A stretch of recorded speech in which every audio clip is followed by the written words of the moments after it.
चंद्रयान 3, जिसके जरिए भारत एक बार फिर से चांद पर उतरने जा रहा है। भारत की चंद्रयान सीरीज का ये तीसरा मिशन होने वाला है। चंद्रयान 1 की सफलता को केवल भारत ही नहीं बल्कि पूरी दुनिया ने सराहा था, जिसने चांद पर पानी तक खोज निकाला। उसके बाद 2019 में चंद्रयान 2 ने थोड़ा हताश जरूर किया, लेकिन उसका ऑर्बिटर आज भी चांद को मैप कर रहा है। चंद्रयान 2 का लैंडर और रोवर भले ही चांद की सतह पर सफलतापूर्वक न उतर सके, लेकिन चंद्रयान 2 का ऑर्बिटर आज भी हमें महत्वपूर्ण डेटा भेजता रहता है। चंद्रयान 2 की असफलता के बाद से ही इसरो ने चंद्रयान 3 पर काम करना शुरू कर दिया था। चंद्रयान 2 की क्रैश लैंडिंग को एकदम डिटेल में स्टडी किया गया ताकि वो गलतियां हम इस मिशन में न दोहराएं। और वैसे भी इस मिशन में गलती का कोई चांस ही नहीं है। हमें इस बार सफल होना ही होगा।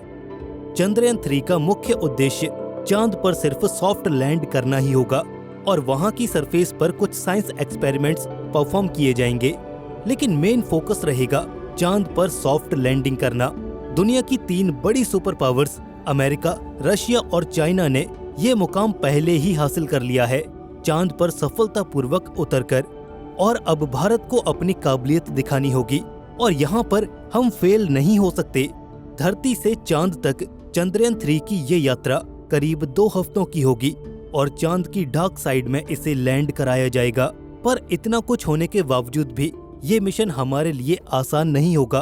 तो बने रहिए दोस्तों आगे इस वीडियो में और हम जानेंगे कि आखिर क्यों चंद्रयान 3 मिशन इसरो का अब तक का सबसे कठिन मिशन होने वाला है। 600 करोड़, जी हाँ 600 करोड़ के करीब है चंद्रयान 3 की लागत, जिसे हाल ही में ऑफिशियली 12 जुलाई सन 2023 को लॉन्च करने का प्लान है। 12 जुलाई से लेकर 19 जुलाई के बीच सतीश धवन स्पेस सेंटर श्रीहरिकोटा से इसे लॉन्च किया जाएगा। 600 करोड़ वाकई एक बहुत बड़ी रकम है, लेकिन इसरो के इतिहास में ये सबसे महंगा मिशन नहीं है, बल्कि चंद्रयान 2 इस मिशन से करीब 1.5 गुना ज्यादा महंगा था। करीब 960 करोड़ रुपए चंद्रयान 2 मिशन पर खर्च किए गए थे, लेकिन इस बार इस मिशन में ऑर्बिटर यूज नहीं किया गया है और इसी का नतीजा है कि ये मिशन चंद्रयान 2 जितना खर्चीला नहीं है। बात करें अगर चंद्रयान 3 के लॉन्च के बारे में, तो चंद्रयान 3 स्पेसक्राफ्ट बहुत पहले ही आंध्र प्रदेश के श्रीहरिकोटा स्थित सतीश धवन स्पेस सेंटर पहुंच चुका है। कड़ी सिक्योरिटी के बीच बेंगलुरु के UR राव सैटेलाइट सेंटर से इस स्पेसक्राफ्ट को एक स्लो मूविंग व्हीकल पर रखकर इसके अंतिम पड़ाव तक पहुंचाया गया, जहां पर इसे LVM-3 यानी कि लॉन्च व्हीकल मार्क 3 पर माउंट किया जाएगा। लॉन्च के कुछ समय पहले ही इस बड़े से रॉकेट में ईंधन भरा जाएगा और फिर सारे चेक्स कंप्लीट करने के बाद काउंटडाउन स्टार्ट होगा और हमारा चंद्रयान 3 निकल जाएगा अपने सफर पर। लेकिन इस मिशन में ऐसा क्या है जो इसे पिछले बाकी मिशन से ज्यादा कठिन बनाता है? और इसका जवाब है चांद पर उतरने की कला, the art of soft landing.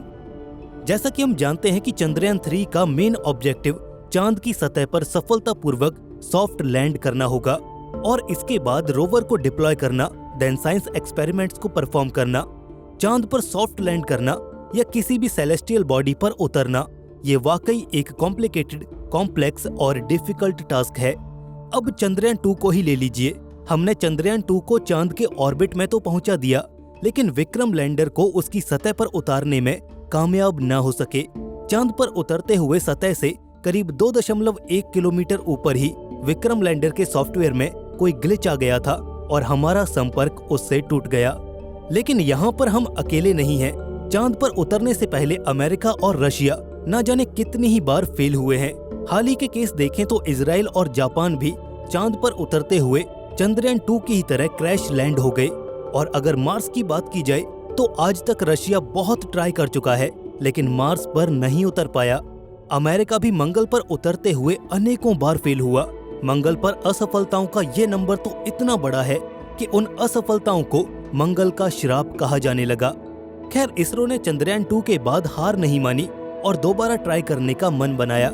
ISRO ने अपनी गलतियों और चंद्रयान 2 से कई ऐसे सबक लिए जिससे हमारे इस तीसरे मिशन में कोई और गड़बड़ ना हो और ये वो सारे मुकाम हासिल कर पाए जो 2019 में हम नहीं कर पाए थे। इसके सॉफ्टवेयर में चेंज किया गया है ताकि ये सारी संभावनाओं को कैलकुलेट करके एक बेहतर डिसीजन ले पाए। इसके सेंसर्स में भी बदलाव किया गया है ताकि आने वाली आपदा और अनएक्सपेक्टेड चेंजेस का तुरंत पता चल सके। इसके साथ ही इसकी रिडंडेंसी और फेलियर या अनएक्सपेक्टेड सिचुएशन को हैंडल करने के लिए भी इसे काबिल बनाया गया है। इस बार मिशन की कॉम्प्लेक्सिटी को कम करने के लिए इसमें ऑर्बिटर की जगह प्रपल्शन मॉड्यूल का इस्तेमाल किया गया है और इसका मतलब ये है कि इस मिशन में हम चंद्रयान 2 के ऑर्बिटर को ही इस्तेमाल करने वाले हैं। इस मिशन में सबसे कठिन होगा चांद के साउथ पोल पर उतरना। चांद का साउथ पोल हमारी पृथ्वी से सीधे संपर्क में नहीं रहता और यही वजह है कि इस पर उतरते हुए लैंडर को हम डायरेक्ट पृथ्वी से कंट्रोल नहीं कर सकते। इवन लैंडर से हम डायरेक्ट कम्युनिकेट भी नहीं कर सकते। इसके लिए हमें रिले सैटेलाइट्स का यूज करना पड़ता है। पूरा का पूरा लैंडिंग प्रोसीजर ऑटोमेटेड ही रहता है और यही वजह है कि लैंडिंग के समय आने वाली प्रॉब्लम्स का कंप्यूटर कोई क्रिएटिव सॉल्यूशन नहीं निकाल पाता और मिशन फेल हो जाता है। साउथ पोल पर चांद की सतह उबड़ खाबड़ है। वहाँ पर पहाड़ियाँ और क्रेटर्स भारी मात्रा में मौजूद हैं, जिसकी वजह से एक प्लेन यानी कि लैंडिंग के लिए एक समतल सतह का लिमिटेड अमाउंट ऑफ टाइम में खोज पाना एक बहुत बड़ा चैलेंज रहता है। लैंडर के चांद पर यानी कि साउथ पोल पर लैंड करते समय जब अचानक कोई क्रेटर आ जाता है या कोई पहाड़ी आ जाती है तो लैंडर के सेंसर्स वहां पर कंफ्यूज हो जाते हैं कि सतह पर उतरने के लिए असल में उसे और कितना नीचे जाना होगा और यहीं पर सारी कैलकुलेशन गड़बड़ हो जाती है, जिससे मिशन के फेल होने के चांसेस काफी ज्यादा इंक्रीज हो जाते हैं। और ये कुछ चैलेंजेस हैं जो चंद्रयान 3 के सामने आने वाले हैं, लेकिन इसरो का कहना है कि वो इन सब के लिए तैयार है। अगर आप सोच रहे हैं कि साउथ पोल पर उतरने में अगर इतना ही खतरा है तो आखिर हम वहां जा ही क्यों रहे हैं, तो इसकी बात हमने डिटेल में इस वीडियो में की है। आई बटन पर क्लिक करके आप उस वीडियो को देख सकते हैं। 12 जुलाई सन 2023 को चंद्रयान 3 की लॉन्च डेट फाइनल की गई है। सबसे पहले स्पेसक्राफ्ट पृथ्वी की ऑर्बिट में स्थापित किया जाएगा। कुछ ऑर्बिट पूरे करने के बाद प्रपल्शन मॉड्यूल इसे चांद तक ले जाने के रास्ते में इंजेक्ट कर देगा। ये सफर 1 से 2 हफ्तों का रहेगा और आखिर 23 अगस्त को चंद्रयान 3 चांद की डार्क साइड यानी कि साउथ पोल पर लैंड करेगा। चंद्रयान 3 के लिए इसरो ने नासा से भी सहयोग मांगा है और इसके अलावा वियना की नॉन गवर्नमेंटल ऑर्गेनाइजेशन MVA यानी कि मून विलेज एसोसिएशन से भी पार्टनरशिप की है। भारत का ये मिशन सिर्फ भारत ही नहीं बल्कि पूरी दुनिया में साइंटिफिक टेम्परामेंट और यूथ को टेक्नोलॉजी की तरफ ले जाने के लिए प्रोत्साहित करेगा और इसलिए मेरा मानना है कि इस बार इसरो को सफल होना ही होगा। इसके अलावा कोई और चॉइस नहीं है। तो दोस्तों, आप भी इसरो को कमेंट सेक्शन में बधाई दे सकते हैं और अपने विचार भी हमसे साझा कीजिएगा इस मिशन के ऊपर। चंद्रयान 2 2019 की इन तस्वीरों को शायद ही कोई भारतीय होगा जो भुला पाएगा। अपने रास्ते से डेविएट होते विक्रम लैंडर की ये तस्वीर, लैंडर से संपर्क टूटने के बाद कमांड सेंटर की ये तस्वीर और जिससे हर भारतीय का सीना पसीज गया वो थी ये तस्वीर। खैर, इन्वेस्टिगेशन में पता चला कि चंद्रयान 2 चांद की सतह पर किसी सॉफ्टवेयर ग्लिच की वजह से हार्ड लैंड हुआ था। सतह से करीब 2.1 किलोमीटर ऊपर से चंद्रयान 2 में गड़बड़ी शुरू हो गई थी और वो अपने प्रिडिक्टेड पाथ से भटक गया था।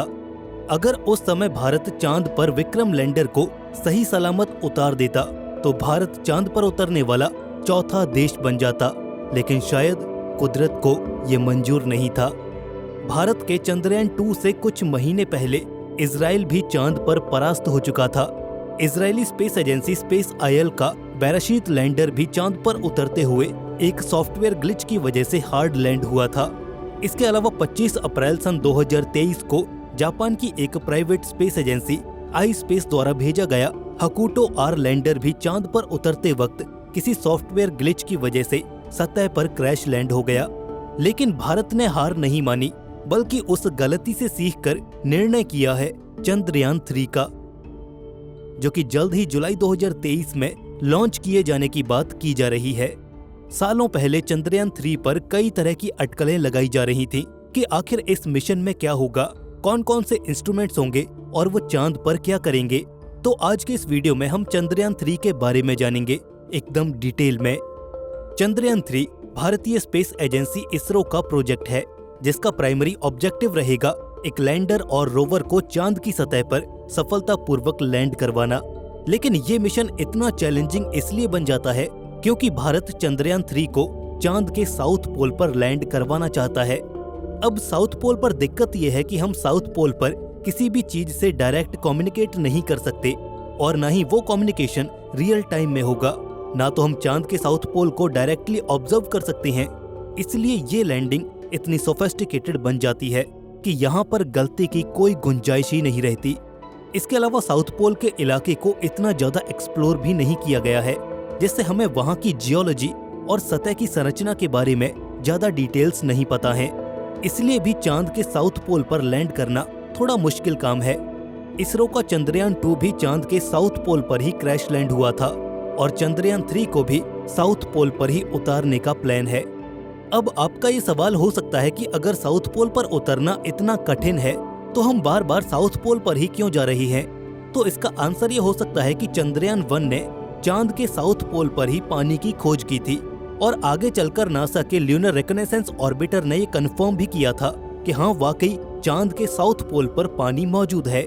चांद के इस इलाके में कुछ ऐसे क्रेटर्स मौजूद हैं जो हमेशा सूर्य की रोशनी से दूर अंधेरे में रहते हैं। हमें वहां पर पानी मिल सकता है। इसके अलावा सूर्य के रेडिएशन से दूर होने की वजह से उन क्रेटर्स में अगर हमें जीवन के संकेत मिले तो वो एक बहुत बड़ी खोज होगी। इसके अलावा हमारा चंद्रयान 2 साउथ पोल पर ही क्रैश हो गया था और मेरे ख्याल से चांद के साउथ पोल पर दोबारा उतरने के लिए इतनी मोटिवेशन काफी है। खैर, हमारे इरादे वही हैं, हमारा मकसद वही है, लेकिन चंद्रयान 3 ये बदल चुका है। ये चांद की सतह और ऑर्बिट से डेटा कलेक्ट कर पाएगा। इसमें एक लैंडर, एक रोवर और एक प्रपल्शन मॉड्यूल शामिल है। लैंडर और रोवर चंद्रयान 2 के विक्रम लैंडर और प्रज्ञान रोवर के जैसे ही होंगे, लेकिन कुछ बेहतर इम्प्रूवमेंट्स के साथ, जिनकी बात हम आगे इस वीडियो में करेंगे। लेकिन चंद्रयान 2 के ऑर्बिटर की जगह इस बार चंद्रयान 3 में एक प्रपल्शन मॉड्यूल होगा जो कि किसी ऑर्बिटर की ही तरह चांद को ऑर्बिट करेगा। लैंडर और ग्राउंड कंट्रोल के बीच कम्युनिकेशन के लिए इसे रिले के तौर पर यूज किया जाएगा। चलिए अब इसके तीनों कंपोनेंट्स को डिटेल में जानते हैं। सबसे पहले बात करते हैं इसके प्रपल्शन मॉड्यूल की। ये एक बॉक्स लाइक स्ट्रक्चर होगा जिसके एक साइड पर पावर के लिए सोलर पैनल्स लगाए गए हैं। इसके टॉप पर एक बड़ा सिलेंड्रिकल स्ट्रक्चर है जिसे आप इंटर मॉड्यूल अडेप्टर कोन भी कह सकते हैं, जो कि लैंडर को माउंट करने के लिए है। इसके अलावा इसकी दिशा और गति को कंट्रोल करने के लिए मेन थ्रस्टर भी लगाए गए हैं। बेसिकली प्रपल्शन मॉड्यूल का काम होगा लैंडर को कैरी करके चांद के स्पेसिफिक एरिया तक ले जाना, लैंडर को एक स्पेसिफिक ओरिएंटेशन में लैंडिंग के लिए रेडी करना और लैंडिंग के समय और उसके बाद भी लैंडर और ग्राउंड कंट्रोल के कम्युनिकेशन में एज अ रिले काम आना। इसमें कोई सोफिस्टिकेटेड साइंस इंस्ट्रूमेंट्स नहीं होंगे, ये बस एक कम्युनिकेशन सैटेलाइट के तौर पर काम में लिया जाएगा। इसके बाद है एक लैंडर, जो कि जनरली एक बॉक्स की शेप में होता है। सरफेस पर रेस्ट करने के लिए इसमें 4 लेग्स होंगी और लैंडिंग के समय उतरने के लिए इसमें भी लैंडिंग थ्रस्टर्स लगे होंगे। लैंडर का भार करीब 7552 किलोग्राम है, जिसमें करीब 26 किलोग्राम का एक रोवर भी है। इसके साइड में लगे होंगे सोलर पैनल्स जो कि इसकी पावर नीड्स को पूरा करेंगे।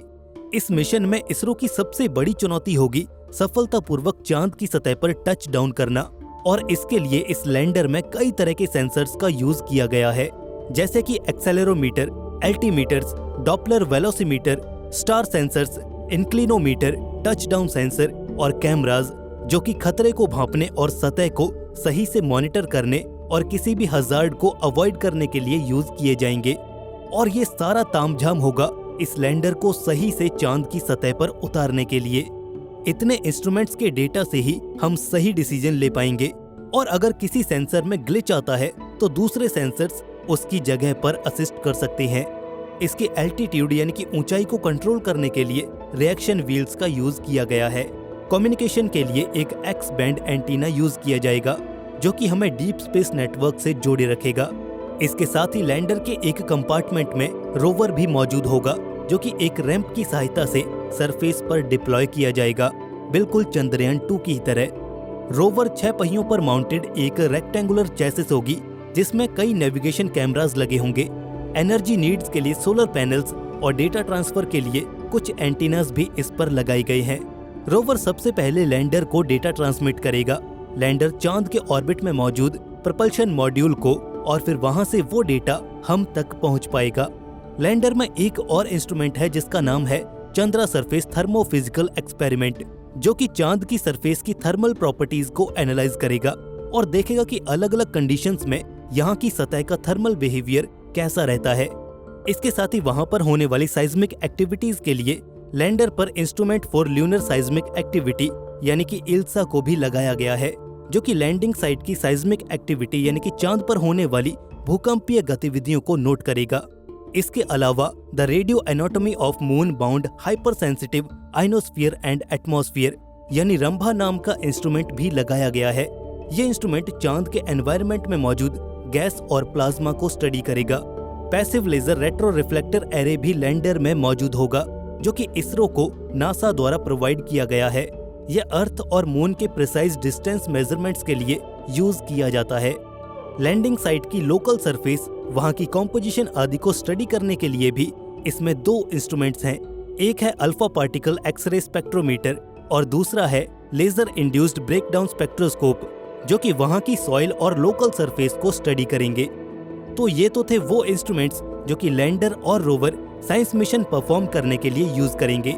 शुरुआत में हमने चंद्रयान 3 के ऑर्बिटर यानी कि प्रपल्शन मॉड्यूल के बारे में बात कही थी कि इस बार ऑर्बिटर कोई स्पेशल साइंस मिशन परफॉर्म नहीं करेगा, लेकिन इस पर द स्पेक्ट्रोपोलैरिमेट्री ऑफ हैबिटेबल प्लैनेट अर्थ यानी शेप इंस्ट्रूमेंट को जरूर जगह दी गई है, जो कि चांद की ऑर्बिट में रहकर अर्थ को स्टडी करेगा।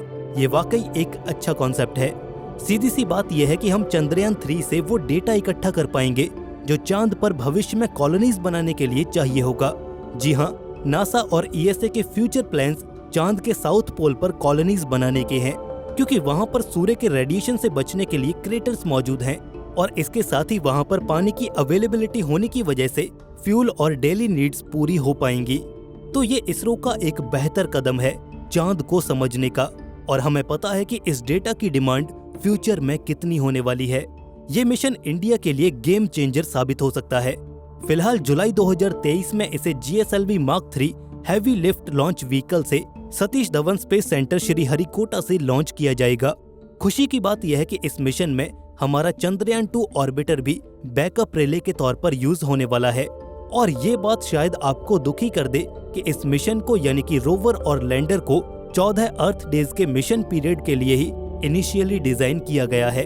हालांकि अगर सब कुछ सही रहा तो 14 दिन बाद इस मिशन को एक्सटेंशन मिल सकता है, लेकिन फिलहाल के लिए इसरो के पास 14 दिन का ही समय होगा और हमारी प्रार्थना इसरो के लिए हमेशा रहेगी। भारत जल्द ही चांद पर उतरने वाला है। To be more precise, Bharat का चंद्रयान 3 उतरेगा चांद के साउथ पोल पर। लेकिन चांद के साउथ पोल पर उतरना बड़ी बड़ी सुपर पावर्स के लिए भी किसी नाइटमेयर से कम नहीं है। वहां पर कंडीशंस पूरी तरह से हॉस्टाइल हैं, वहां कम्युनिकेशन सही से नहीं हो पाता, लेकिन फिर भी मून मिशंस के लिए साउथ पोल सबसे पसंदीदा जगहों में से एक है। आखिर ऐसा क्यों है कि यूएसए, रशिया, चाइना और इवन इंडिया भी चांद के साउथ पोल पर ही उतरना चाहता है, नॉर्थ पोल पर नहीं? आखिर नॉर्थ पोल की बजाय साउथ पोल मून मिशंस के लिए सबसे पसंदीदा जगह क्यों है? आइए जानते हैं। स्पेस एक्सपर्ट्स की अगर बात करें तो उनके इस विषय पर मिले जुले विचार हैं। कुछ कहते हैं कि साउथ पोल पर ज्यादा वाटर आइस मौजूद है, जो कि एक वैल्यूएबल रिसोर्स है। वहीं कुछ लोग ये मानते हैं कि जरूरी नहीं है कि जो साउथ पोल है वो चांद के नॉर्थ पोल से बेहतर हो। सोलर एनर्जी, मटेरियल रिसोर्सेज और ईज ऑफ लैंडिंग के मामले में चांद का नॉर्थ पोल कहीं ज्यादा बेहतर मालूम पड़ता है। लेकिन चाहे कुछ भी हो, स्पेस एक्सप्लोरेशन के इतिहास में साउथ पोल एक अलग ही महत्व रखता है और साउथ पोल के इतना पॉपुलर होने के पीछे कई हिस्टोरिकल रीजंस भी हैं। सन 1990 के दशक में ज्यादातर जो मून मिशंस थे वो साउथ पोल पर ही फोकस थे।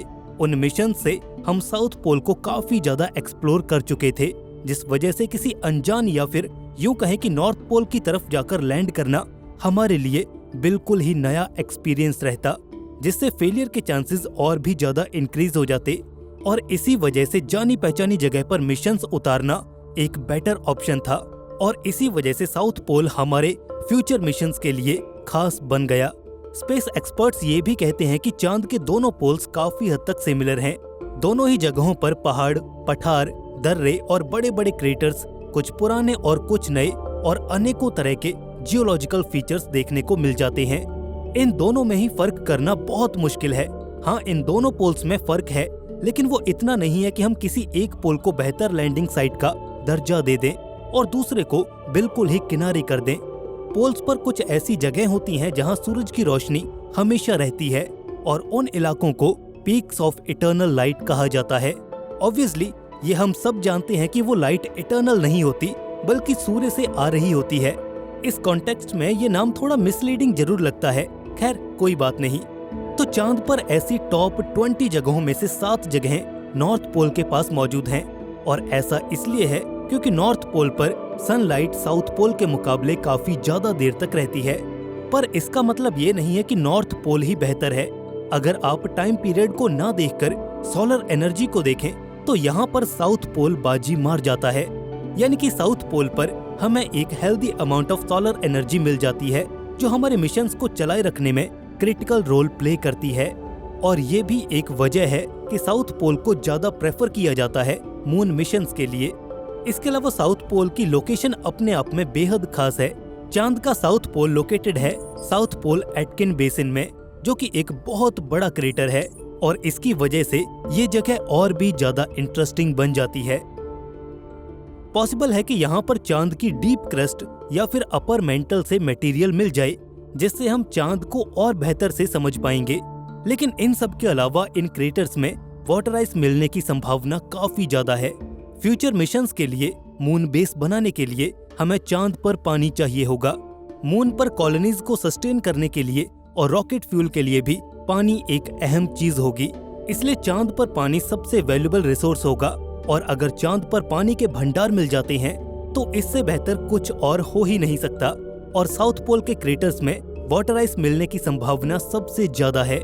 इवन हमारे द्वारा भेजे गए चंद्रयान 1 ने चांद के साउथ पोल पर ही पानी खोजा था, जिसके बाद में नासा के LRO यानी ल्यूनर रिकॉनेसेंस ऑर्बिटर ने ये कंफर्म भी किया था, यानी चांद के साउथ पोल पर पानी के भंडार मौजूद हैं। हालांकि इस बात में कोई दो राय नहीं है कि नॉर्थ पोल पर भी क्रेटर्स हैं और उन क्रेटर्स में भी पानी हो सकता है, लेकिन यहाँ पर साउथ पोल जरा आगे निकल जाता है। अगर साउथ पोल और नॉर्थ पोल में पानी का रेशो देखें तो वो 1.25:1 है, यानी साउथ पोल पर पानी ज्यादा मात्रा में है। तो बेहतरी इसी में है कि हम साउथ पोल को ही एक्सप्लोर करें, और ये भी एक बहुत बड़ी वजह है कि साउथ पोल को मून मिशंस के लिए ज्यादा तवज्जो दी जाती है। पर एक बात है कि हम इंसान हर जगह पर भी अपना दिमाग नहीं लगाते। कुछ ऐसी परंपराएं होती हैं जिन्हें हम बिना किसी सवाल के अपनाते चले जाते हैं, और एक्सपर्ट्स ने ये पॉइंट आउट किया है कि साउथ पोल पर उतरना एक हिस्टोरिकल मिसकंसेप्शन भी है। और कुछ लोग ये मानते हैं कि साउथ पोल पर कुछ ऐसी माउंटेन्स हैं जहां पर हमेशा सूरज की रोशनी पड़ती रहती है, और इसी मिसकंसेप्शन की वजह से मून का south pole place of eternal light की तरह पेश किया गया। और शायद ये एक बड़ी वजह थी कि साउथ पोल के लिए ज्यादा मिशंस प्लान किए गए। ये बात है साल 1970 से 1980 की। एमेच्योर एस्ट्रोनॉमर का एक ग्रुप जिसे जॉन वेस्टफॉल लीड कर रहे थे, और उनका काम था चांद के साउथ पोल के आसपास के इलाकों को मैप करना। 1960 के दशक में जब अपोलो प्रोग्राम्स जोरों शोरों पर था, तब चांद का ये इलाका इतना ज्यादा मैप नहीं किया गया था, और इसे ल्यूना इकोगनिटा के नाम से जाना जाता था। वेस्टफॉल ने जो भी काम किया, उसकी वजह से साउथ पोल के बारे में जो अंडरस्टैंडिंग और जो नॉलेज थी वो कहीं और ज्यादा बढ़ गई, और उसी जगह को और ज्यादा जानने की क्यूरियोसिटी ने फर्दर वहां पर मिशंस प्लान करवा दिए। साउथ पोल के इतना पॉपुलर होने के पीछे एक और वजह जीनी शूमेकर को ही ले लीजिए। ये बात है सन 1994 की। जीनी शूमेकर और उनकी टीम जर्नल साइंस में एक पेपर पब्लिश करते हैं जिसका नाम होता है the south pole region of moon as seen by Clementine. दरअसल ये पेपर बताता है कि क्लीमेंटाइन मिशन से पहले मून का साउथ पोल रीजन इतना एक्सप्लोर नहीं किया गया था, लेकिन इसके बाद से हमने वहां से बहुत इंफॉर्मेशन गैदर की। तो यहाँ पर इस पेपर में स्पेशली साउथ पोलर रीजन की बात की गई है। इसके टाइटल में भी पोलर रीजन की जगह स्पेशली साउथ पोलर रीजन लिखा गया है, और ये चीज काफी ज्यादा महत्वपूर्ण है क्योंकि क्लीमेंटाइन मिशन ने दोनों ही पोल से डेटा इकट्ठा किया था। इसी से पता चला कि साउथ पोल का जो एरिया है वो ज्यादा शेडो में है, ये पेपर डिस्क्राइब करता है कि ये शैडोड रीजन्स ही चांद पर पानी और बर्फ के सोर्स हो सकते हैं और इसलिए भी चांद का साउथ पोल सबसे ज्यादा फेवरेट है।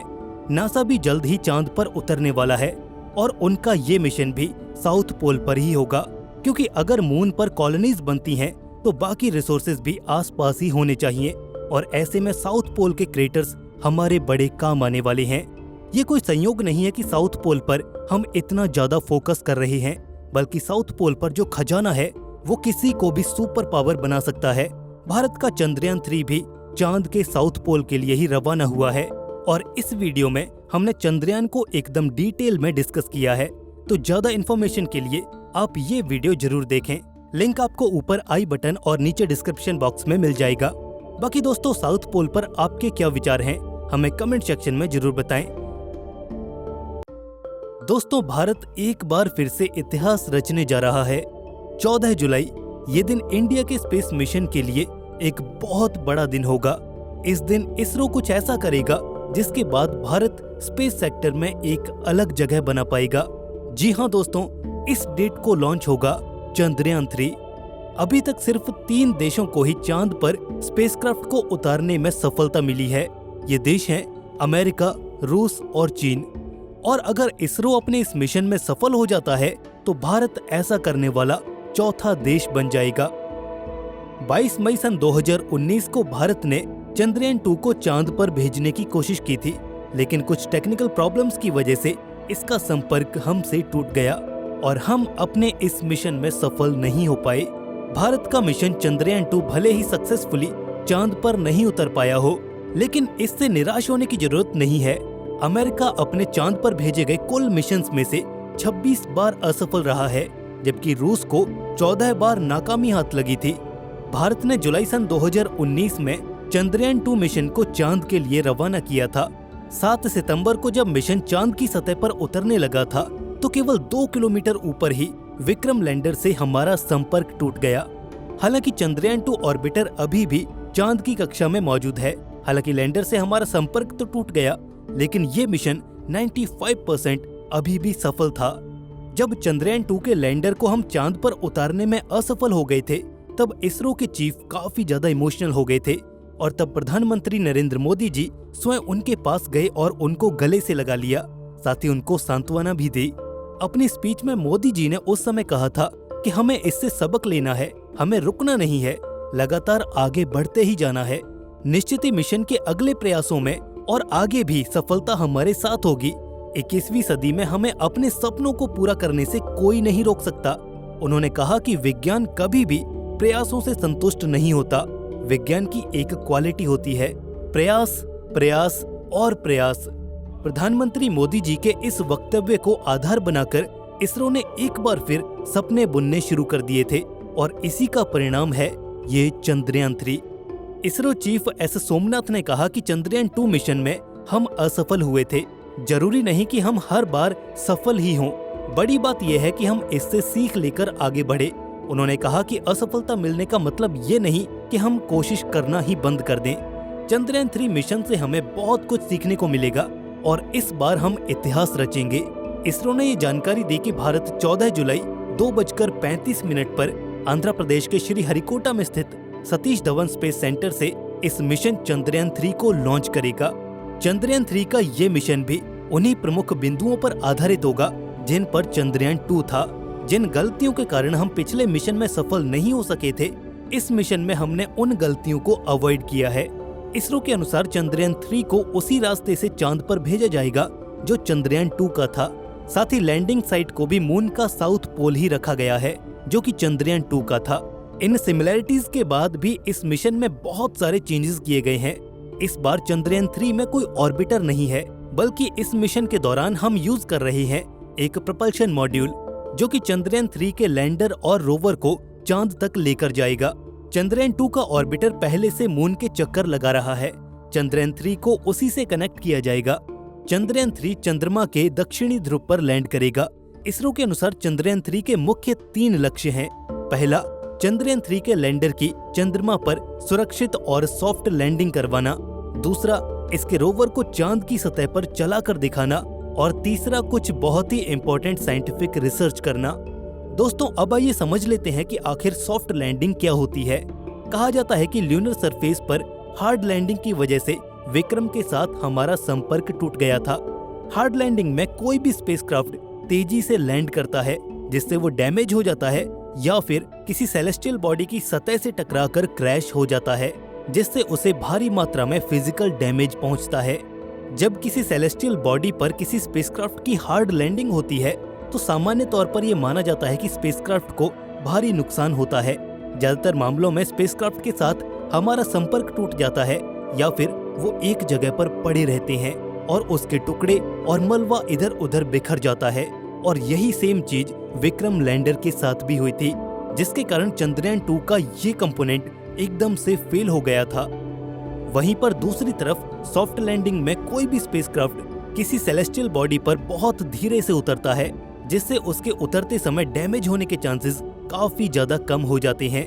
और इसी आधार पर चंद्रयान 3 को भी तैयार किया गया है चांद पर उतरने के लिए।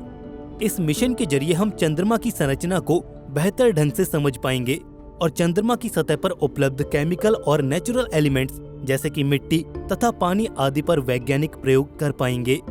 चंद्रयान 3 की सफलता इसरो के लिए गर्व की बात होगी और ये देश के वैज्ञानिकों के लिए भी एक महत्वपूर्ण पहचान साबित होगी। चंद्रयान 3 मिशन साइंटिफिक कम्युनिटीज के लिए भी एक महत्वपूर्ण मिशन साबित होगा, जिसके माध्यम से वैज्ञानिकों को चंद्रमा के बारे में नई नई जानकारियां मिलेंगी।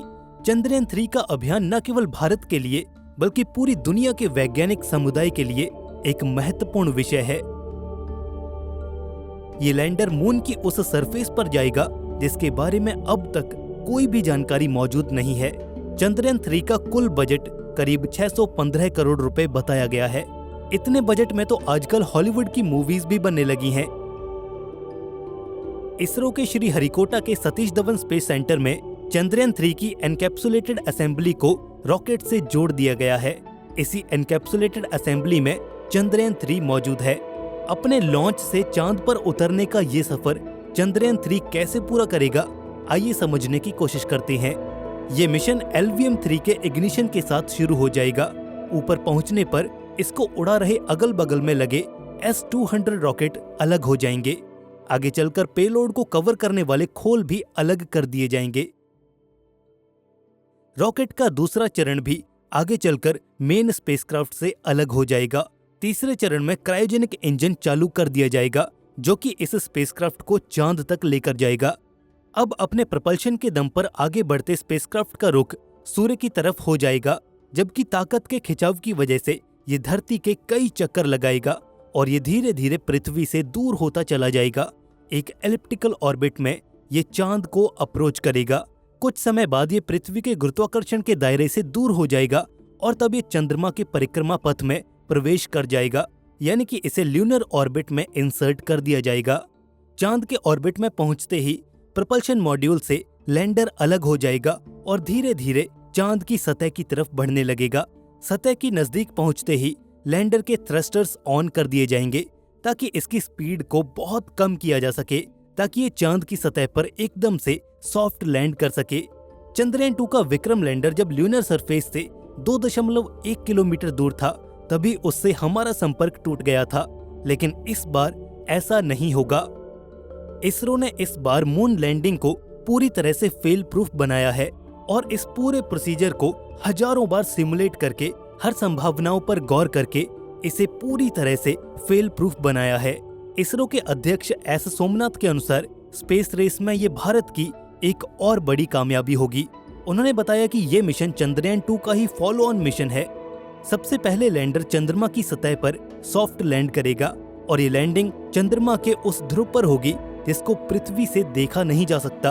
और सबसे बड़ी बात तो ये है कि इस जगह पर पानी भी हो सकता है, जिसकी खोज हमारे ही चंद्रयान 1 और 2 ने की थी। इस लैंडर पर लगे चंद्रा सरफेस थर्मोफिजिकल एक्सपेरिमेंट के द्वारा चंद्रमा की सरफेस को चेक किया जाएगा और ये पता लगाया जाएगा कि इसका तापमान कितना है और यहाँ की मिट्टी किस प्रकार की है। साथ ही ये भी पता लगाया जाएगा कि यहाँ पर भूकंप आते हैं या नहीं, और अगर हाँ तो कितनी तेजी से। बहुत से लोग इस लॉन्च को सामने से देखना चाहते हैं। आखिर आम जनता किस तरह से चंद्रयान 3 के प्रक्षेपण को देख सकती है, इसके बारे में इसरो की एक वेबसाइट पर रजिस्ट्रेशन विंडो खुल गई है, जिस पर जाकर आप रजिस्ट्रेशन कर सकते हैं। डिस्क्रिप्शन में इस वेबसाइट का लिंक दिया गया है, जहां पर जाकर आप आसानी से रजिस्ट्रेशन कर सकते हैं। इसी बीच अंतरिक्ष एजेंसी के प्रमुख एस सोमनाथ ने कहा कि चंद्रयान 3 मिशन के तहत इसरो 23 अगस्त या 24 अगस्त को चंद्रमा पर सॉफ्ट लैंड करने का प्रयास करेगा। तो दोस्तों, अब देखना यह है कि ये मिशन कितना सक्सेसफुल होता है और ये मून के बारे में क्या क्या नए फैक्ट्स दुनिया के सामने पेश करता है। वैसे दोस्तों, हमारा इंडिया स्पेस रेस में काफी तेजी से आगे बढ़ रहा है, तो क्या भारत आगे चलकर सुपर पावर बन सकता है? आप इसके बारे में क्या मानते हैं? दुनिया भर के लोग अब टकटकी लगाए भारत की ओर देख रहे हैं कि क्या भारत इस बार चांद पर उतर पाएगा। पिछली बार 2019 में भारत चांद पर उतरने में कामयाब नहीं हो पाया था, लेकिन इस बार भारत का चंद्रयान 3 धरती से लॉन्च हो चुका है और भारत की चांद पर उतरने की उल्टी गिनती शुरू हो चुकी है। 14 जुलाई को इसरो ने चंद्रयान 3 को सफलतापूर्वक लॉन्च कर दिया था और अगर सब कुछ सही रहा तो 23 या 24 अगस्त को इसरो चंद्रयान 3 को चांद पर उतारने का प्रयास करेगा और इस बार भारत कामयाब होकर अमेरिका, रशिया और चाइना के बाद चांद पर उतरने वाला चौथा देश बन जाएगा। खैर, फिलहाल भारत के सामने चुनौतियां कई हैं। अभी चंद्रयान 3 को सही सलामत चांद तक भी पहुंचना है और इसके लिए भी इसरो ने पूरी प्लानिंग कर रखी है और इस वीडियो में हम इसरो के उसी प्लान के बारे में जानेंगे कि कैसे इसरो चंद्रयान 3 को चांद तक लेकर जाने वाला है। चंद्रयान 3 अपनी इस यात्रा को आरंभ तो कर चुका है, लेकिन लॉन्च के बाद चंद्रयान 3 को चांद तक पहुंचाने में करीब 6 हफ्तों का समय लगने वाला है और इस पूरी जर्नी को 3 पार्ट्स में डिवाइड किया गया है। पहला अर्थ सेंट्रिक फेज, दूसरा ल्यूनर ट्रांसफर फेज और तीसरा मून सेंट्रिक फेज। इन तीनों सेगमेंट्स के अंदर कुछ और स्टेप्स भी हैं, जिन्हें मिलाकर कुल 10 फेजेस में ये मिशन अपने अंजाम तक पहुंच पाएगा। आप ये कह सकते हैं कि इसरो ने अपनी सक्सेस को इन 3 सेगमेंट्स और 10 फेजेस में डिवाइड किया है। और वीडियो के अंत में आप ये जरूर बताइएगा कि आपने किस फेज में ये वीडियो देखा। इस मिशन का पहला सेगमेंट है अर्थ सेंट्रिक फेज, जिसमें हमारा चंद्रयान 3 धरती के ग्रेविटेशन के इन्फ्लुएंस में रहकर काम करेगा। इसरो ने इस सेगमेंट में 3 स्टेप्स को रखा है, जिसमें पहला स्टेप है प्री लॉन्च फेज, जिसमें चंद्रयान 3 के लॉन्च से पहले की तैयारियां शामिल हैं। रॉकेट और स्पेसक्राफ्ट को सही से एक जगह पर लेकर आना और उन्हें असेंबल करना भी शामिल है। दूसरा फेज है लॉन्च एंड एसेंट फेज, जिसमें चंद्रयान को लॉन्च किया गया है सारी तैयारियों के साथ। असल में लॉन्च फेज में फ्यूल भरना और रॉकेट को इग्नाइट करने तक का प्रोसेस रहता है। लिफ्ट ऑफ के साथ ही एसेंट फेज शुरू हो जाता है। दरअसल इन फेजेस को इसलिए बनाया जाता है ताकि सारे काम एक सीक्वेंस में हो और ज्यादा वर्कलोड होने की वजह से ह्यूमन एरर को कम किया जा सके। अब बात करते हैं तीसरे फेज की, जो कि है अर्थ बाउंड मैन्यूवर फेज, जिसमें सफल लॉन्च के बाद चंद्रयान 3 अपने ऑर्बिट को धरती के अराउंड एलिप्टिकल शेप में बढ़ाता जाएगा, ताकि वो धरती से दूर एक ऐसे पॉइंट पर पहुंच जाए जहां से कम फ्यूल में धरती की ग्रेविटी को छोड़कर ये स्पेसक्राफ्ट चांद की ओर निकल सके। धरती के ऑर्बिट से निकलने के बाद चंद्रयान की जर्नी का अगला सेगमेंट शुरू होगा, जिसे कहा जाएगा ल्यूनर ट्रांसफर फेज, और इसमें सिर्फ एक ही स्टेप रहेगा, जिसे इसरो ने ट्रांसफर ट्रेजेक्ट्री फेज नाम दिया है, जिसमें चंद्रयान को चांद की ओर भेजने के लिए एक फाइनल बूस्ट दिया जाएगा इंजन्स को स्टार्ट करके, जिससे चंद्रयान 3 धरती के ग्रेविटेशनल पुल से बाहर निकलकर सीधा चंद्रमा की ओर अपनी यात्रा शुरू कर देगा। धरती से निकलने के बाद चांद तक पहुंचने तक यही फेज चलेगा, और जब एक बार चंद्रयान 3 चांद के ग्रेविटेशनल इन्फ्लुएंस में पहुंच जाएगा, तब इस मिशन का तीसरा चरण या कहें तो थर्ड सेगमेंट शुरू होगा। इस सेगमेंट को मून सेंट्रिक फेज कहा जाएगा, क्योंकि यहाँ पर मिशन का मेन फोकस चांद के इर्द गिर्द ही रहेगा। इस आखिरी सेगमेंट में कुल 7 फेजेस होंगे। इस मिशन का तीसरा फेज होगा ल्यूनर ऑर्बिट इंसर्शन फेज, जिसमें हमारा चंद्रयान 3 चांद की ऑर्बिट में प्लेस किया जाएगा। इसके लिए भी स्पेसक्राफ्ट के इंजन्स को फायर करके उनकी स्पीड को कम किया जाएगा, ताकि चांद चंद्रयान 3 स्पेसक्राफ्ट को अपनी ग्रेविटी में पकड़ सके। जब एक बार चंद्रयान 3 चांद की ऑर्बिट में पहुंच जाएगा, तो ये फेज खत्म होगा और इस मिशन का चौथा फेज शुरू हो जाएगा। चंद्रयान 3 चांद को 4 बार ऑर्बिट करेगा और हर ऑर्बिट में ये अपने इंजन्स को फायर करके अपनी स्पीड को कम करता जाएगा, जिससे इसकी ऑर्बिटल एनर्जी कम होगी और हर ऑर्बिट में ये चांद के और करीब होता चला जाएगा और आखिर में ये स्पेसक्राफ्ट चांद के 100 किलोमीटर के ऑर्बिट में एक सर्कुलर पाथ में ऑर्बिट करेगा। यहाँ पर आकर इसका चौथा फेज खत्म होगा और इसके बाद शुरू होगा इस मिशन का अगला फेज, यानी कि 5वां फेज, जिसे कहा गया है propulsion module and lunar module separation, जिसके दौरान चंद्रयान 3 2 हिस्सों में अलग हो जाएगा। इसका एक हिस्सा होगा प्रपल्शन मॉड्यूल, जिसका काम था चंद्रयान 3 लैंडर को चांद तक लाने का। इसका काम अब यहाँ पर खत्म हो चुका है और अब ये चांद को ही ऑर्बिट करेगा। वहीं चंद्रयान 3 का दूसरा हिस्सा रहेगा चंद्रयान 3 लैंडर, जो कि चांद पर उतरेगा।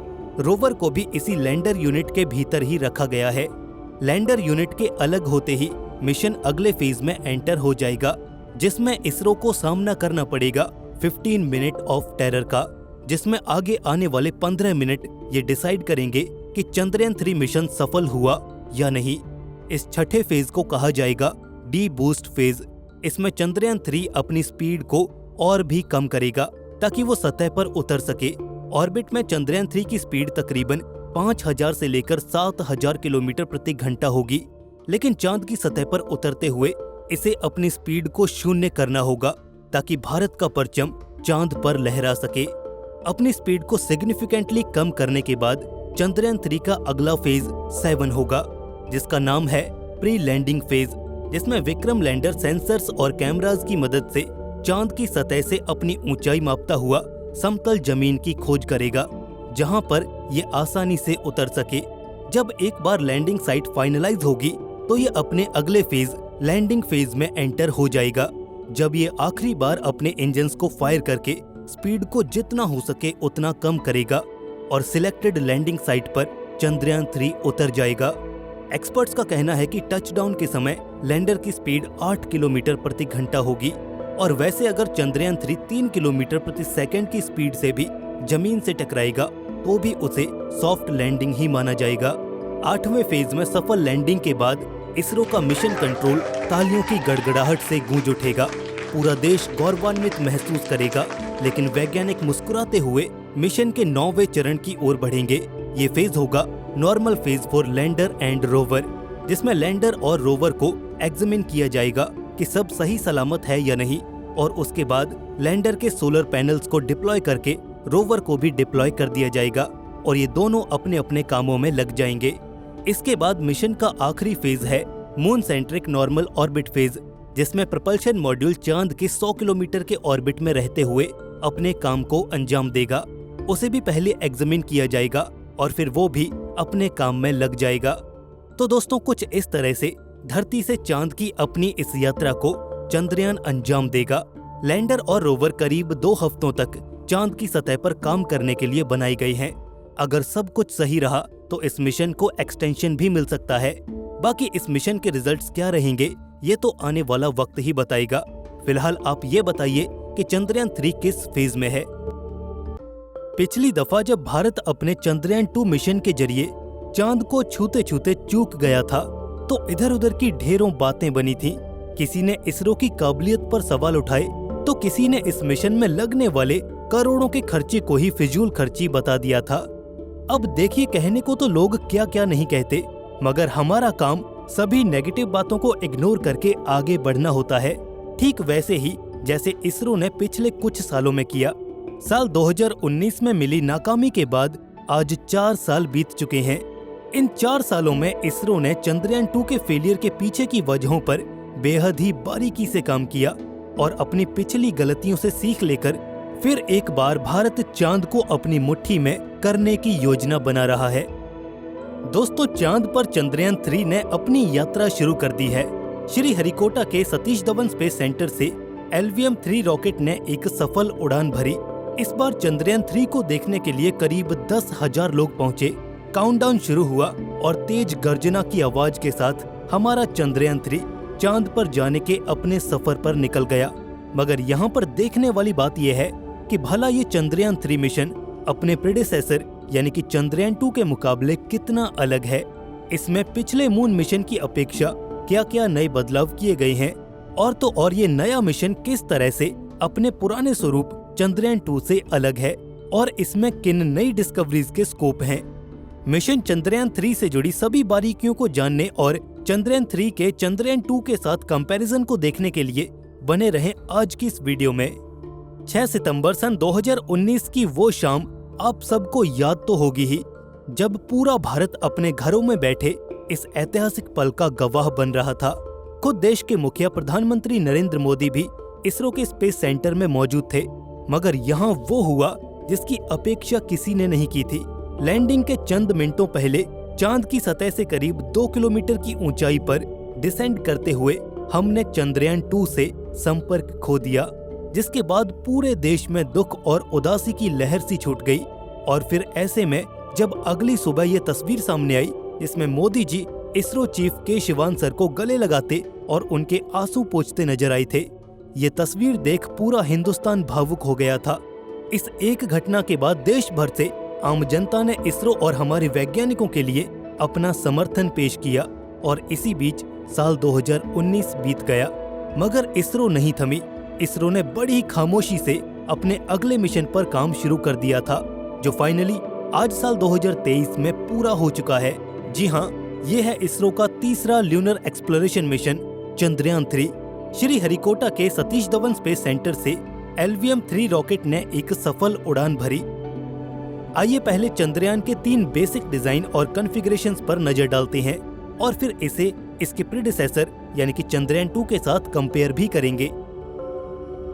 इसरो का चंद्रयान 3 मेजरली 3 कंपोनेंट्स के साथ आता है, जिसमें एक लैंडर, एक रोवर और एक प्रपल्शन मॉड्यूल शामिल होगा। पिछली दफा इस प्रपल्शन मॉड्यूल की जगह एक ऑर्बिटर था, जो फिलहाल चांद की ऑर्बिट में मौजूद है और बखूबी अपने काम को अंजाम दे रहा है। खैर, इस प्रपल्शन मॉड्यूल का काम चंद्रयान 3 के कॉम्पोजिट स्पेसक्राफ्ट को अर्थ से लॉन्च करने के बाद चांद की ऑर्बिट तक पहुंचाना होगा, जिसके बाद लैंडर यूनिट इससे डिटैच होकर चांद की सतह की ओर डिसेंड परफॉर्म करेगी। वहीं प्रपल्शन मॉड्यूल ऑर्बिट में ही रहकर चांद की परिक्रमा करेगा। साथ ही लैंडर और ग्राउंड कंट्रोल के बीच कम्युनिकेशन के लिए बतौर रिले भी काम आएगा। अगर आप इसके डिजाइन को देखेंगे तो पाएंगे कि ये एक बॉक्सी शेप का कंपोनेंट है, जिसके एक साइड पर ऑनबोर्ड कंप्यूटर और कम्युनिकेशन सिस्टम को पावर देने के लिए सोलर पैनल्स लगाए गए हैं। वहीं टॉप पर एक सिलेंड्रिकल सा स्ट्रक्चर देखने को मिलता है, जो कि एक्चुअल में लैंडर यूनिट के लिए एक डॉकिंग पोर्ट के रूप में काम करेगा। इसके अलावा आप इसके साइड में ये थ्रस्टर्स भी देख सकते हैं, जो समय समय पर फायर होकर इसकी दिशा और गति को नियंत्रित रखेंगे। इस प्रपल्शन मॉड्यूल का मेन काम चंद्रयान 3 के कंपोजिट स्ट्रक्चर को लॉन्च करने के बाद अर्थ की ऑर्बिट से मून की ऑर्बिट तक लेकर जाना है, और फिर इसके बाद ये अपने सेकेंडरी रोल को भी सर्व करेगा, जिसमें ये बतौर रिले कम्युनिकेशन डिवाइस ऑर्बिट में रहकर लैंडर और अर्थ पर मौजूद ग्राउंड स्टेशंस के बीच संपर्क स्थापित करेगा। इस बीच एक एक्टिव कम्युनिकेशन मेंटेन रखने के लिए IDSN यानी कि इंडियन डीप स्पेस नेटवर्क का इस्तेमाल किया जाएगा। इसके बाद बारी आती है इस मिशन के सबसे अहम कंपोनेंट विक्रम लैंडर की। ये लैंडर एक बॉक्स की शेप में है। मून की सरफेस पर एक soft and smooth landing perform करने के लिए इसके बॉटम पर 4 लेग्स भी इंस्टॉल्ड हैं।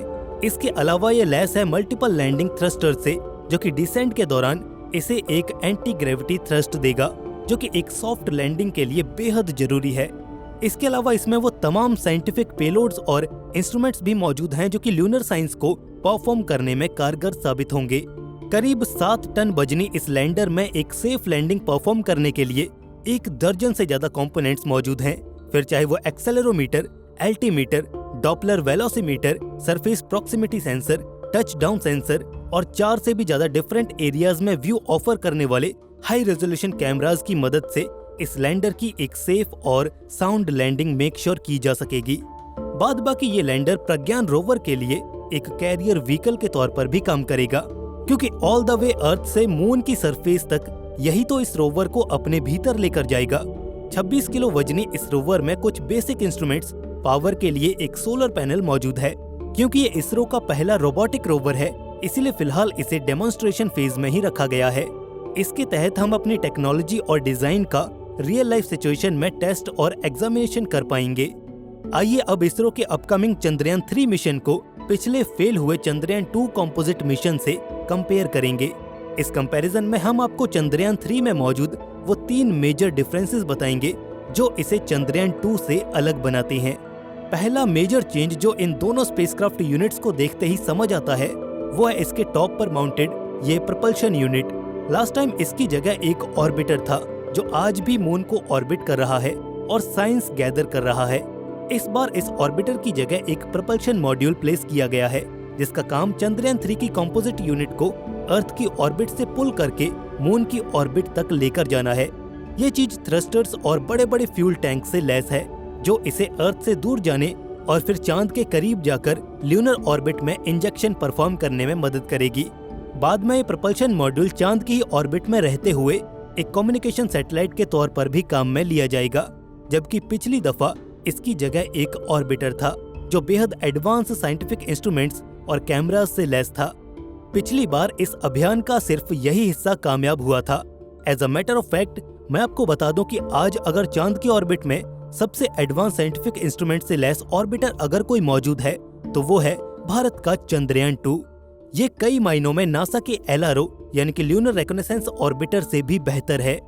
बात करें अगर इसके दूसरे मुख्य बदलाव की तो वो चंद्रयान पर लगे साइंटिफिक इंस्ट्रूमेंट से संबंधित है। नो डाउट चंद्रयान 2 एक कमाल के साइंटिफिक रिसर्च पैकेज के साथ आता था। उसकी कंपोजिट यूनिट में ढेर सारे साइंटिफिक इंस्ट्रूमेंट्स लगे थे जिनसे चांद पर एकदम यूनिक साइंस एक्सपेरिमेंट्स परफॉर्म किए जा सकते थे। But this time ISRO have planned something different. इस बार इसरो ने इसे एक मेजर साइंटिफिक एक्सपेरिमेंट से लैस किया है जिसे शेप नाम दिया गया है, जिसका full form spectropolarimetry of habitable planet earth है। इसका मुख्य काम चांद की ऑर्बिट में रहकर अर्थ के पोलैरिमेट्री सिग्नेचर्स को कैप्चर करना है, जिसकी मदद से आगे ये समझा जा सके कि आखिर एक हैबिटेबल प्लैनेट का स्पेक्ट्रोस्कोपिक प्रिंट कैसा होता है, जिससे कि आगे चलकर हमें एक्सोप्लैनेट से रिलेटेड साइंस को समझने में हेल्प मिलेगी। चंद्रयान 2 और चंद्रयान 3 के बीच एक बड़ा फर्क है TTC एंटीना यानी कि telemetry track and command antenna. फिलहाल जो तस्वीर आप स्क्रीन की लेफ्ट साइड में देख रहे हैं वो चंद्रयान 2 की इमेज है, वहीं उसके ऑपोजिट राइट साइड में दिख रहा इमेज चंद्रयान 3 का है। आप इसे देखकर सीधा सा फर्क बता सकते हैं कि इस स्पेसक्राफ्ट के एक्सट्रीम राइट में दो गोलाकार चीजें हैं जो कि इसके प्रेडिसेसर चंद्रयान 2 में मिसिंग थी। एक्चुअली ये एक TTC एंटीना यानी telemetry track and command antenna है जिसका काम चंद्रयान 3 से जुड़े रियल टाइम ट्रैकिंग डेटा को मुहैया कराना है। इस कड़ी में एक सटीक और लेटेंसी फ्री ट्रैकिंग सिस्टम के तौर पर इन एंटीनाज को इस्तेमाल किया गया है। आखिर में एक और मेजर डिफरेंस की बात करें तो वो है इस स्पेसक्राफ्ट यूनिट के सेंट्रल इंजन का एलिमिनेशन। जी हाँ, इसरो ने चंद्रयान 3 की कंपोजिट यूनिट से सेंट्रल इंजन्स को निकालकर अलग कर दिया है। इस पर्टिकुलर मिशन में 4 एज इंजन्स मौजूद हैं। सेंट्रल इंजन को एलिमिनेट करने का डिसीजन लास्ट टाइम हुए फेलियर को देखकर लिया गया है। दरअसल चंद्रयान 2 लैंडर का ओरिजिनल डिजाइन भी इस 5वें इंजन से लैस नहीं था, वो तो इसे साल 2019 से कुछ पहले बिल्कुल एंड मोमेंट पर जाकर जोड़ा गया। बट इस मिशन के साथ इसरो फिर अपने ओरिजिनल डिजाइन पर वापस आ गया है। लिहाजा इस बदलाव के साथ इस मिशन की कामयाबी की संभावनाएं कितनी बढ़ती हैं ये तो आने वाला वक्त ही बताएगा। और आने वाले वक्त से जुड़ने के लिए डॉक्यूमेंट्री लाइब्रेरी को अभी सब्सक्राइब कर लें। भारत का चंद्रयान 3 चांद को फतह करने के लिए रवाना हो चुका है। 14 जुलाई सन 2023 को चंद्रयान 3 ने श्रीहरिकोटा के सतीश धवन स्पेस सेंटर से एक सफल उड़ान भरी, लेकिन अब आगे का रास्ता भी आसान नहीं होने वाला। एक्सपर्ट्स की माने तो चंद्रयान 3 के लिए आने वाले 42 दिन बड़े ही क्रूशियल होने वाले हैं और तब जाकर ये चांद तक पहुंच पाएगा। लेकिन यहाँ पर सोचने वाली बात यह है कि आखिर हमें चांद तक पहुंचने में इतना ज्यादा समय क्यों लग रहा है। वैसे अगर बात करें धरती से चांद की दूरी के बारे में तो चांद हमारी धरती को एक एलिप्टिकल ट्रेजेक्ट्री में ऑर्बिट करता है, जहां पर धरती और चांद की सबसे कम दूरी 3,63,104 किलोमीटर होती है और सबसे ज्यादा दूरी 4,05,696 किलोमीटर तक हो जाती है। अगर बात करें एवरेज डिस्टेंस की तो चांद और धरती के बीच का एवरेज डिस्टेंस 3,84,400 किलोमीटर है और इतने डिस्टेंस को ट्रेवल कर चांद तक पहुंचने में हमारे चंद्रयान 2 को भी करीब 6 हफ्तों का समय लगा था। चंद्रयान 2 2019 की बात है और चंद्रयान 3 2023 में भेजा गया है। लेकिन फिर 1968 में आज से करीब 55 साल पहले अमेरिका के पास ऐसी क्या जादू की छड़ी आ गई थी कि नासा ने अपोलो 8 को चांद तक महज 69 घंटों और 8 मिनट में पहुंचा दिया था।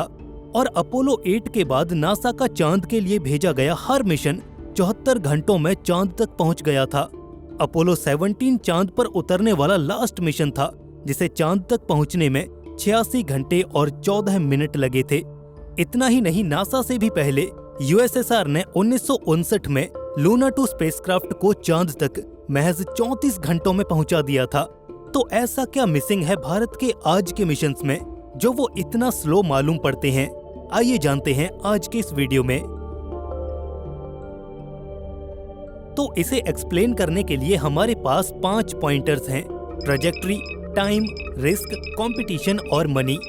और यही 5 ऐसे फैक्टर्स हैं जो भारत के चंद्रयान 3 मिशन और चंद्रयान 2 को भी इतना स्लो बना देते हैं। तो चलिए एक एक करके इन 5 फैक्टर्स पर एक नजर डालते हैं। पहला है ट्रैजेक्टरी। ट्रैजेक्टरी कहा जाता है उस पाथ यानी कि रास्ते को जिससे हम चांद तक जाने वाले हैं। अब ये बात तो हम सबको पता है कि अगर किसी जगह पर हमें कम से कम समय में पहुंचना हो तो हमारे पास 2 ऑप्शंस होते हैं, या तो हम एकदम स्ट्रेट पाथ फॉलो करें और या फिर अपनी स्पीड को बढ़ा लें। और स्पेस के लॉन्ग डिस्टेंसेस को कवर करने के लिए हमें ये दोनों ही काम करने पड़ते हैं। अपोलो 8 ने भी यही किया था। उन्होंने चांद तक जाने के लिए पॉसिबल स्ट्रेट पाथ को चूज किया था। लेकिन यहाँ पर एक और फैक्टर है कि उस समय जो उन्होंने इंजन्स बनाए थे वो बहुत ही पावरफुल थे। अपोलो 11 मिशन की बात करें तो उसे लॉन्च किया गया था दैत्याकार सैटर्न 5 रॉकेट से, जो कि 3000 किलोमीटर पर आवर की गति से भी तेज गति से ट्रेवल कर सकता था। उसकी पावर इतनी थी कि ये रॉकेट 43 टन भार को लेकर उड़ान भर सकता था। लेकिन ये रॉकेट अपनी एक कीमत के साथ आता है। नासा ने अपोलो 11 को लॉन्च करने के लिए सैटर्न 5 को करीब 2 मिनट तक यूज किया और हर सेकंड इस रॉकेट ने 20 टन ईंधन खाया। लेकिन यहाँ पर चैलेंज सिर्फ यही नहीं है कि पावरफुल रॉकेट बनाने में बहुत ज्यादा पैसा खर्च होगा, बल्कि चैलेंजेस और भी हैं। एक पावरफुल रॉकेट से हम हाई स्पीड से चांद की तरफ जाते हैं, तो चांद के पास पहुंचने के बाद हमें उस स्पीड को भी कम तो करना ही होगा ताकि चांद हमें अपनी ग्रेविटी में पकड़ सके। अगर हमारी स्पीड ज्यादा रहेगी तो चांद की ग्रेविटी हमें पकड़ नहीं पाएगी। इससे या तो हम चांद को स्लिंग शॉट कर जाएंगे और या फिर हम उसे मिस कर देंगे। और चांद के पास स्पीड कम करने के लिए हमें चाहिए होगा एक और एक्स्ट्रा इंजन और एक्स्ट्रा फ्यूल, और उस मैन्यूवर को परफॉर्म करने के लिए एक्स्ट्रा कैपेबिलिटी और कॉम्प्लेक्स सिस्टम, जिससे एक तो मिशन की कॉम्प्लेक्सिटी और भी ज्यादा बढ़ जाएगी और रिस्क बढ़ेगा, वो अलग। अब बात करें भारत की, तो भारत के पास ज्यादा पावरफुल रॉकेट नहीं है कि वो स्पेसक्राफ्ट को सीधा चांद पर ले जाए, जो कि हमारे लिए कन्वीनियंट भी नहीं है। हमारे पास है GSLV Mark 3 यानी कि जियोसिंक्रोनस लॉन्च व्हीकल Mark 3, जिसे अब LVM-3 यानी कि लॉन्च व्हीकल Mark 3 भी कहा जाने लगा है। सबसे पहले चंद्रयान 3 को लॉन्च किया गया और स्पेसक्राफ्ट को जियोसिंक्रोनस ऑर्बिट में प्लेस किया गया। यहाँ पर यह मिशन एकदम सेफ धरती की ऑर्बिट में पहुंच चुका है। अब इसे धरती के ग्रेविटेशनल पुल को पार कर चांद की ओर जाना होगा और धरती के ग्रेविटेशनल पुल को एस्केप करने के लिए चंद्रयान 3 के ऑर्बिट को एलिप्टिकल बनाया जाएगा। कुछ समय बाद क्रायोजेनिक इंजन को फायर करके ये धरती के ऑर्बिट में दूर और दूर होता जाएगा, और जैसे ही ये धरती के सबसे दूर एक निश्चित दूरी पर पहुंच जाएगा, इसे एक फाइनल बर्स्ट दिया जाएगा, जिससे पृथ्वी के ऑर्बिट को छोड़कर चांद की ओर बढ़ जाएगा। इसके बाद चांद के करीब पहुंचने पर इसे अपनी स्पीड को कम करने के लिए कुछ सिंपल से मैन्यूवर्स करने होंगे और इसे ल्यूनर ट्रांसफर ऑर्बिट में प्लेस कर दिया जाएगा। इसके बाद चंद्रयान 3 धीरे धीरे अपनी स्पीड को कम करता हुआ चांद के करीब पहुंचेगा और आखिर में इसे चांद पर उतरने की कार्यवाही को अंजाम देना होगा। यहाँ पर देखा जाए तो चंद्रयान 3 अपना ज्यादातर समय पृथ्वी और चांद को ऑर्बिट करने में ही बिता रहा है। यहाँ पर आप कह सकते हैं कि ये वेस्ट ऑफ टाइम है, लेकिन ये तरीका सरल, कारगर और सस्ता है, और यही वजह है कि भारत को चांद तक पहुंचने में इतना ज्यादा समय लग रहा है। दूसरा फैक्टर है टाइम या समय। देखिए, भारत को अपना मिशन चांद पर सफलतापूर्वक उतारना है। इसरो और भारत को ये साबित करना है कि भारत भी एक महाशक्ति है। इससे एक तो भारत की साख दुनिया में बढ़ेगी, और दूसरी बात यह है कि इस सफल मिशन के बाद हमारी स्पेस एजेंसी इसरो की रिलायबिलिटी और भी ज्यादा बढ़ जाएगी, जिससे इसरो को भविष्य में अरबों रुपयों का बिजनेस मिल सकता है। यहाँ कहीं पर भी टाइम यानी कि समय हमारी प्राथमिकता नहीं है। हम हड़बड़ी में ये मिशन नहीं कर रहे हैं। अमेरिका ने पहले जितने भी मिशन किए थे या रूस ने, वो एक जंग थी चांद पर पहले पहुंचने की। वो समय बर्बाद नहीं करना चाहते थे। वहाँ पर टाइम एक महत्वपूर्ण विषय था। टाइम ही उनकी प्रायोरिटी थी कि बस उन्हें पहले चांद पर पहुंचना है। इसके लिए उन्होंने पैसा पानी की तरह बहा दिया था। लेकिन आज के दौर में चाहे नासा हो या रूस, वो भी अपने पुराने मॉडल को अपनाना नहीं चाहेंगे अनटिल और अनलेस उनकी प्रायोरिटी टाइम हो। भारत की प्राथमिकता यहाँ पर सफलतापूर्वक चांद पर उतरने की है। इसलिए भारत ने चांद तक पहुँचने के लिए एक सेफ और रिलायबल मॉडल को चुना है जिसमें उसकी एक्सपर्टीज पहले से है।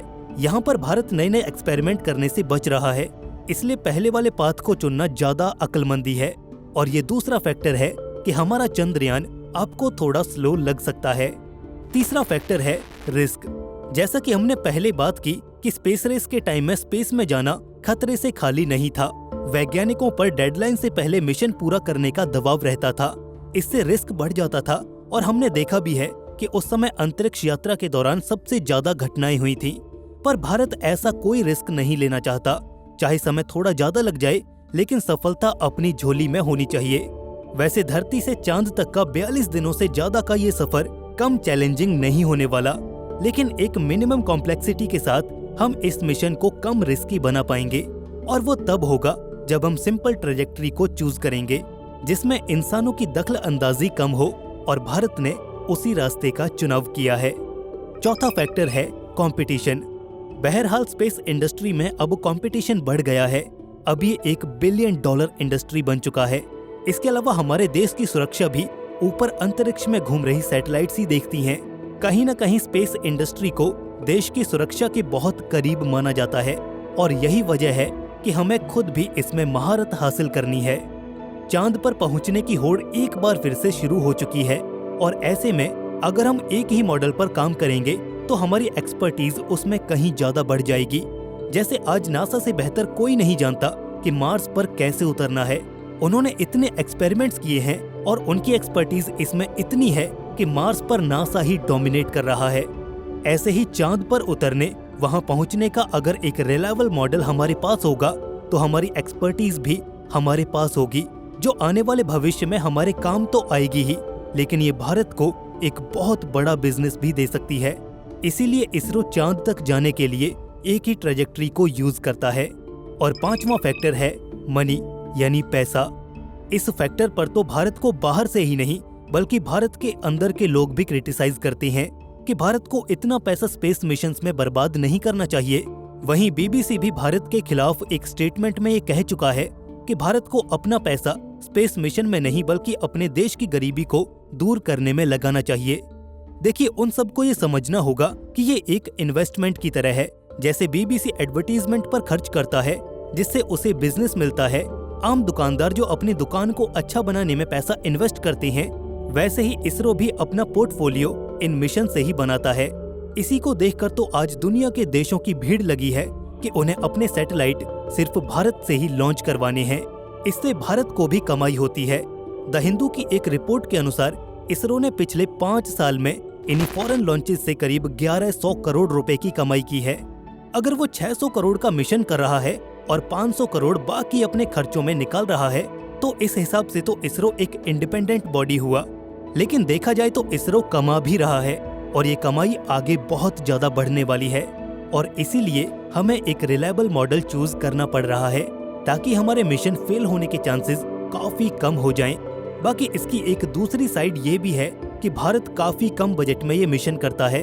चंद्रयान 2 मिशन की कुल लागत 978 करोड़ रुपए थी, वहीं चंद्रयान 3 615 करोड़ रुपए की लागत का मिशन है, और इसमें भी 75 करोड़ रुपए का खर्च सिर्फ लॉन्चिंग पर आया है।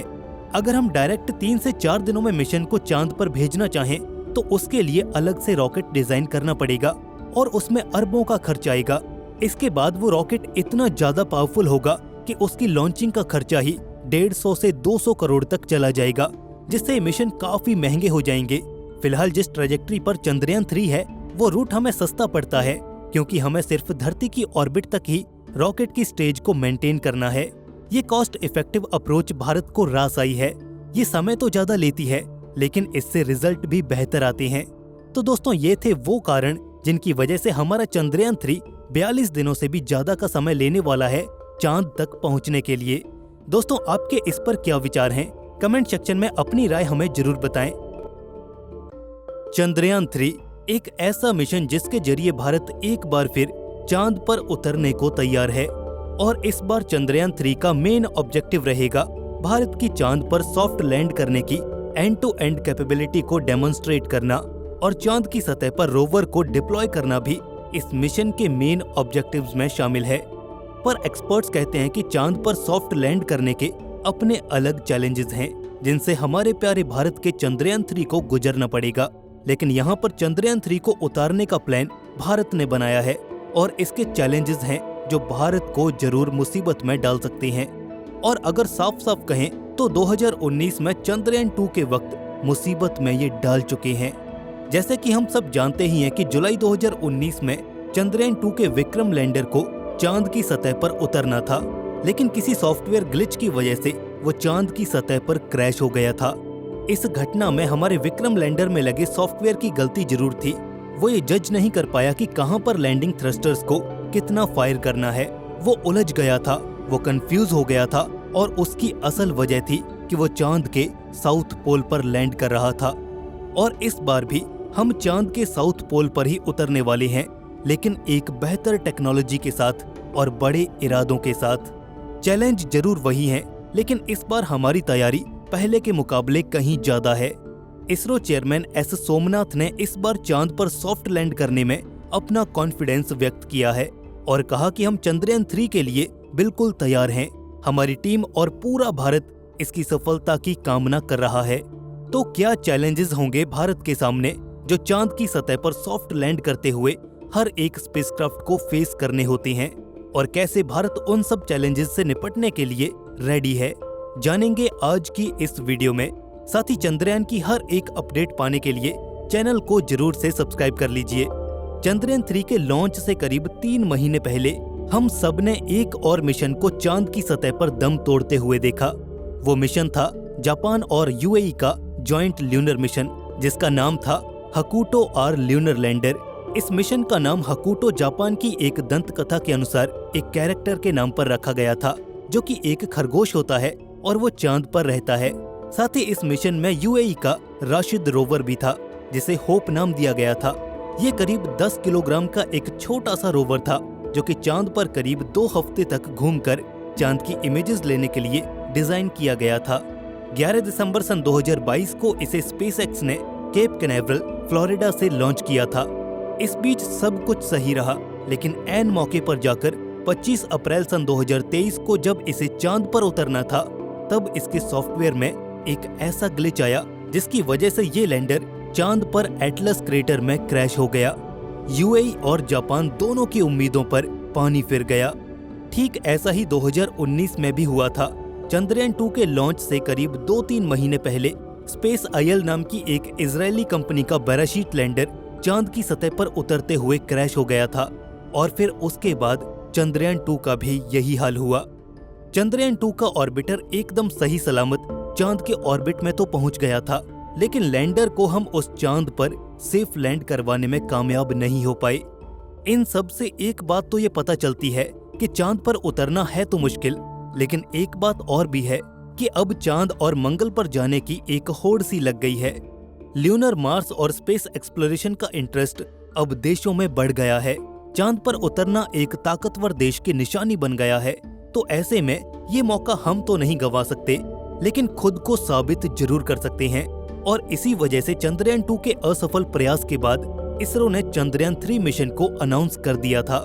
पिछली असफलता को भूलकर अब भारत के सामने चुनौती थी कि कैसे चंद्रयान 3 को सफल बनाया जाए, और इसके लिए जरूरी था चंद्रयान 2 में हुई गलतियों को पता लगाना और उनसे सीखकर एक बेहतर मिशन डिजाइन करना। चांद का साउथ पोल बेहद ही खतरनाक जगह है। यहाँ पर सूर्य की रोशनी चांद की सतह तक तो पहुँचती है, लेकिन यहाँ पर ऐसे भी क्रेटर्स मौजूद हैं जहाँ आज तक सूरज की रोशनी नहीं पहुँच पाई है, जिस वजह से ये जगह एक तो बेहद ठंडी है और ऊपर से यहाँ की सतह बेहद ऊबड़ खाबड़ है। यहाँ पर क्रेटर्स, पहाड़ और घाटियाँ मौजूद हैं जिसकी वजह से स्पेसक्राफ्ट को सतह से ऊंचाई का अंदाजा लगाना काफी ज्यादा मुश्किल हो जाता है और यही मुख्य कारण है कि यहाँ पर क्रैशेस सबसे ज्यादा होते हैं। और इसके लिए इसरो को एक बेहतर नेविगेशन सिस्टम और इस पूरे लैंडिंग प्रोसीजर को और ज्यादा सोफिस्टिकेटेड करना था। इस बार चंद्रयान के लिए 3 मेन ऑब्जेक्टिव्स फाइनलाइज किए गए। पहला, चांद पर सफलतापूर्वक उतरना, दूसरा, रोवर को डिप्लॉय करना और तीसरा, चांद की सतह पर साइंटिफिक एक्सपेरिमेंट्स को अंजाम देना। इसके लिए इस मिशन के कुछ पेलोड्स को भी कम किया गया, जैसे कि ऑर्बिटर। अब क्योंकि चंद्रयान 2 ऑर्बिटर पहले से ही चांद की ऑर्बिट में घूम रहा है, तो एक नया ऑर्बिटर भेजना समझदारी नहीं है। तो ऑर्बिटर की जगह इसरो ने इस बार प्रपल्शन मॉड्यूल को यूज किया है, जो कि लैंडर और रोवर को चांद की ऑर्बिट तक लेकर जाएगा। इससे मिशन की कॉम्प्लेक्सिटी कम होगी और हम अपने मेन ऑब्जेक्टिव्स की तरफ ज्यादा फोकस कर पाएंगे। हालांकि प्रपल्शन मॉड्यूल चांद को ऑर्बिट करेगा और इसमें स्पेक्ट्रोपोलैरिमेट्री ऑफ हैबिटेबल प्लैनेट अर्थ यानी कि शेप नाम का एक पेलोड भी होगा, जो कि ल्यूनर ऑर्बिट में ही रहकर हमारी पृथ्वी की स्पेक्ट्रल और पोलैरिमेट्रिक रीडिंग्स लेगा, जो हमारे वैज्ञानिकों को हमारी धरती के एटमॉस्फेयर और क्लाइमेट को समझने में हेल्प करेगी, जिससे हम एक्सोप्लैनेट्स में से हमारी धरती के जैसे आइडेंटिकल प्लैनेट्स को खोजने में कामयाब हो पाएंगे। लैंडर में 3 इंस्ट्रूमेंट्स ऐड किए गए हैं।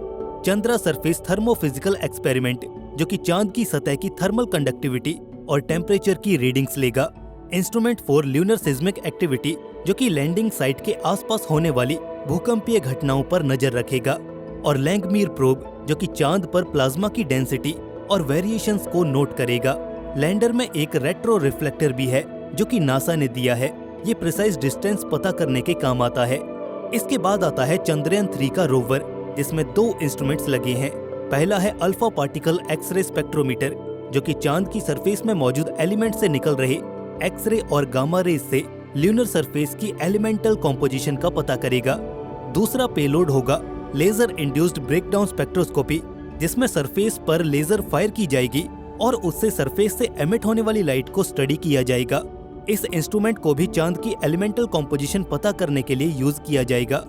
ये तो बात रही पेलोड्स की, लेकिन जब बात आती है इन सब को सही सलामत चांद की सतह पर उतारने की, तो चांद पर एटमॉस्फेयर हमारी सबसे बड़ी परेशानी बन जाता है। जी हाँ, सही सुना आपने। वैसे कहा जाता है कि चांद पर कोई एटमॉस्फेयर नहीं है, लेकिन अगर देखा जाए तो चांद पर एक महीन एटमॉस्फेयर जरूर मौजूद है। लेकिन यही हमारे मिशंस के लिए सबसे बड़ी दिक्कत बन जाता है। चांद के ऑर्बिट में ये स्पेसक्राफ्ट 5000 से लेकर 7000 किलोमीटर प्रति घंटे की रफ्तार पर होते हैं, लेकिन सॉफ्ट लैंड करने के लिए इन्हें चांद की सतह पर उतरते हुए अपनी रफ्तार को 0 तक लेकर आना होता है। अब क्योंकि चांद पर कोई वातावरण ही नहीं है, तो यहाँ पर धरती और मंगल की तरह स्पीड कम करने के लिए हम पैराशूट यूज नहीं कर सकते। इसके लिए इस्तेमाल किए जाते हैं रेट्रो रॉकेट इंजन्स, जिन्हें चांद की सतह से कुछ किलोमीटर ऊपर फायर किया जाता है, ताकि स्पेसक्राफ्ट की स्पीड को कम किया जा सके, ताकि स्पेसक्राफ्ट चांद पर हार्ड लैंड ना हो। और ये काम बहुत ही चैलेंजिंग होता है। एक तो साउथ पोल पर उतरने की वजह से हम डायरेक्ट कोई कमांड नहीं दे सकते, और फिर ह्यूमन एरर से बचने के लिए पूरा लैंडिंग सीक्वेंस ऑटोमेटिक ही रखा जाता है। लेकिन यहाँ पर जो सॉफ्टवेयर ऊंचाई नापने और समतल जमीन की खोज करने के लिए इस्तेमाल किए जाते हैं, वो चांद के साउथ पोल पर जाकर कंफ्यूज हो जाते हैं।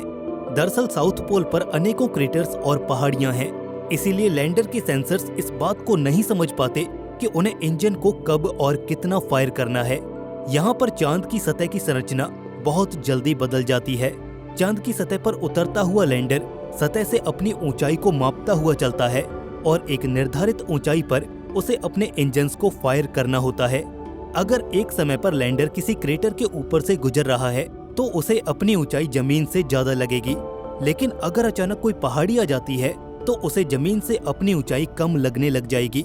इससे वो ये डिसाइड नहीं कर पाएगा कि कब इंजन्स को एग्जैक्टली फायर करना है।